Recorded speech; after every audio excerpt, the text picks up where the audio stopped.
জুবিন ৰাইজৰ ল'ৰা আমাৰ ঘৰৰ ল'ৰা নহয়, ৰাইজৰ ল'ৰা, অসমৰ ৰাইজৰ ল'ৰা। নিৰ্বাচনীয় ৰাজনীতিৰ জুবিন বিষয় হ'ব নালাগে। মায়াবিনী গানেৰে কোনো ৰাজনৈতিক আৰম্ভ হ'ব নালাগে। ন্যায় দিয়াৰ ব্যৱস্থাটো আদালতৰ হাতত, কোনো প্ৰিয়ংকা গান্ধী বা কোনো গান্ধীয়ে নোৱাৰে। এইটো আমিও দেখিছোঁ। কংগ্ৰেছ দলে, এটা ৰাষ্ট্ৰীয় দল, আটাইতকৈ পুৰণি ভাৰতীয় দলে জুবিন গাৰ্গক ন্যায় দিব বুলি এইসকল বৰ্তমান ব্যৱস্থাই ন্যায় প্ৰদান কৰিব নোৱাৰে বুলি তেখেতলোকে এক প্ৰকাৰে কৰিছে। আৰু সেইকাৰণে এটা জুবিনক এটা ইছ্যু কৰিলে ইলেকশ্যনৰ ৰাজনীতিৰ। এই নিৰ্বাচনীয় ৰাজনীতিৰ জুবিন বিষয় হ'ব নালাগে।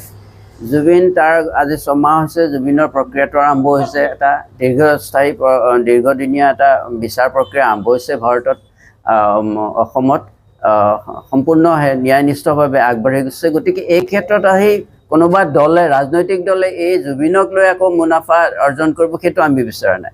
জুবিন ৰাইজৰ ল'ৰা, আমাৰ ঘৰৰ ল'ৰা নহয়, ৰাইজৰ ল'ৰা, অসমৰ ৰাইজৰ ল'ৰা।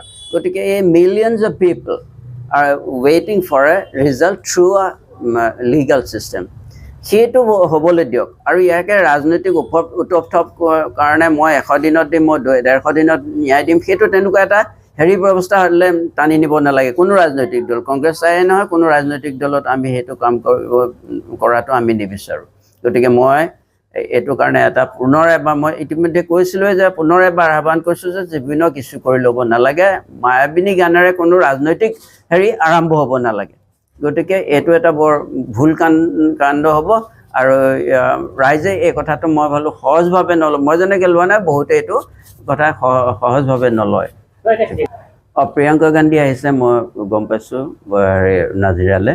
প্ৰিয়ংকা গান্ধীয়েও এই জুবিনৰ বিষয়টো উত্থাপন কৰিছে, জুবিনক সজোৰে দিম বুলি, ন্যায় দিম বুলি। আমি বোলো ন্যায় দিয়াৰ ব্যৱস্থাটো আদালতৰ হাতত, কোনো প্ৰিয়ংকা গান্ধী বা কোনো গান্ধীয়ে নোৱাৰে, বা কোনো অন্যান্য ৰাজনৈতিক দলেও নোৱাৰে। আদালতৰ যোগেদি মীমাংসা হ'ব লাগিব।